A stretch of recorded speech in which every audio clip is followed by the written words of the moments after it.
slug you You guys. didn't see that. We're gonna Welcome do to the proper first tasting. Doc Swenson's inaugural tasting event with guest star Dennis Quaid. I mean, what was your last name? Dennis Quaid. Dennis Quaid? No. He's kind of cool. Sitting around here drinking the newest releases of Docs. I guess they're not released yet, but They're Jesse over here blended up batch 21004 and for the bourbon and the rye, and we just pulled them off the line and give them a little sample.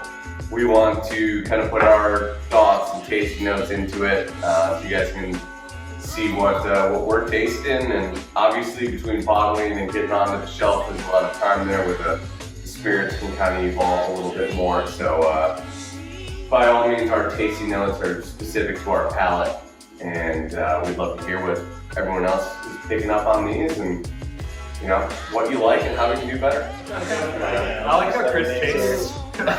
Yeah, wow, cool samples, bro.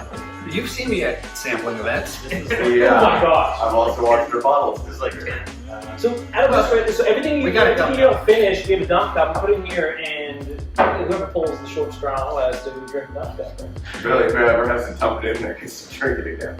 Don't dump it in there. That's brutal terms here at Doc Swenson's. Alright, this is the bourbon whiskey that we finished in sherry and oloroso and cognac casks. Okay.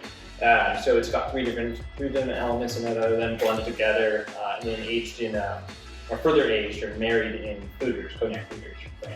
That's where the big barrels come into play. Yeah, so this will be the fourth release. It was just bottled yesterday, actually. So it should probably open up a little bit more, some air actually. Alright, Goes.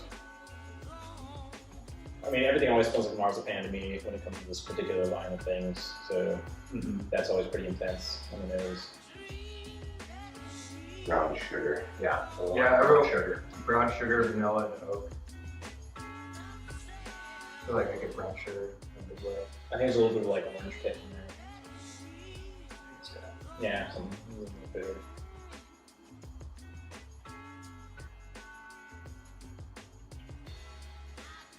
On the sweet side. cinnamon bark. Cinnamon bark. Yeah, that's what cinnamon is. Bark. A lot of that, right? It'll open up a little bit more after a couple of days. The cinnamon will tone it down a little bit. Definitely. A couple days is what it takes. It'll sweeten out for. So we hold them back for a little bit before we send them out. But that bottle, what do you call it? Bottle? Kind of bottle conditioning. Yeah, bottle conditioning.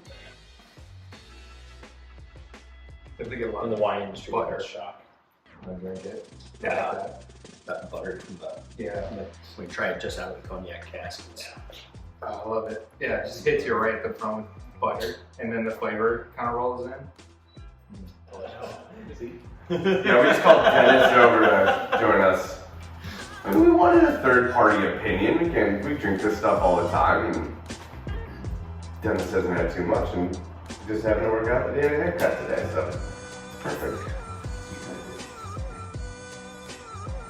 So this is the Alter Ego Rye that's gone through the Solaris system. This is number 4. The fourth release, 21. 21004. Yep, that's correct. For all of you out there. Caramel apples. And just Yeah, got bottled it's like today. all fruit, man. It's like fruit and spices, caramel. Caramel It's like a crumble. This came off the line today, so it will need a little bit of time, but. Sweeten and thicken a little bit. But what kind of apple are you? Rayburn. Granny? Grannies. Rayburn. First half of the kidney line. Yeah. My favorite bunch places. Hi, is Chris. Rayburn, so. It's good. It's a good one. It's a good apple. It's a good baking apple. It's a good eating apple. Translucents? Those are great baking apples. They're apples, I guess. They're apples. That you can bake with. That's about all you do though. I feel like I get a little bit of peach in there too. Oh, like a little peach tea characteristic. Yeah, I probably taste be a good that. way to say Yeah, it. no. Like Arizona or Man. Lipton? There we go. Oh, like from the fountain. Like this. Or the green leaf tea? Green leaf? Was that the tea Betty guy? Yeah, I think Do so. another shout out. There's probably the other people out there that make things and stuff. Talking way too much about people. Hey man, here you give a shout This out. is our show. Some people do good. We're not the only ones doing awesome stuff. And it's like, it also feels like the anise really pops Yeah. on this one a lot. Like those little tiny anisette candies and stuff. Mm. Oh wow. That's kind of fun. Yeah, the bourbon's got spices in it, but this has got like, This has got all the great spices, like baking spices. yeah. It's like a really good spice cake from the Caribbean. It's almost less Yeah, sweet. that's what I was than thinking. this time, isn't it? That was this cake I had in Honduras. Actually. It's really dry. Yeah, I feel like the bourbon's sweeter than the. Oh, absolutely. I would Yeah. think so. Imagine. I don't feel that most of the time though. Really? I don't know. And bourbon, especially because that PX is in there. More of a wine guy. And the cognac for this one. Yeah, so we just tasted our bourbon and our rye.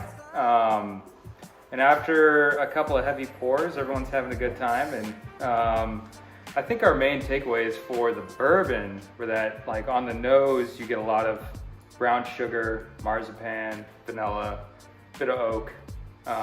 It's pretty rich right on the nose, very desserty. And then on the tongue, as you're drinking, butter right up front, followed by cinnamon, some spices, raisins. I get a lot of raisins, and pink peppercorn, I think, is kind of sprinkled in there. Some Stewed plum was said, and that was. stewed plum. Yeah. Yeah, I like the stewed plum. It's got that dark, rich flavor that I really like. Yeah, so that one was really good. And then we swapped over to the rye, and the rye was like fewer notes, but I think they were really succinct. The nose was heavy in the caramel apples. I think Jesse said fruit crumble, or I think you said apple crumble. But I think, like, honestly, any like fruit crumble with some ice cream on top, yeah, it's kind of spot on. In a bottle. Yeah, yeah. And we said it way after the fact about bubblegum. The moment you said bubblegum, I immediately tasted it on the whiskey, so I think that's pretty on point. Hubba yeah. And then for the taste, peach tea was something I got pretty heavily in it. A little bit of anise and baking spices, pretty heavy. More than the bourbon, which I guess is customary for a rye. And I think that rounded out the rye really well.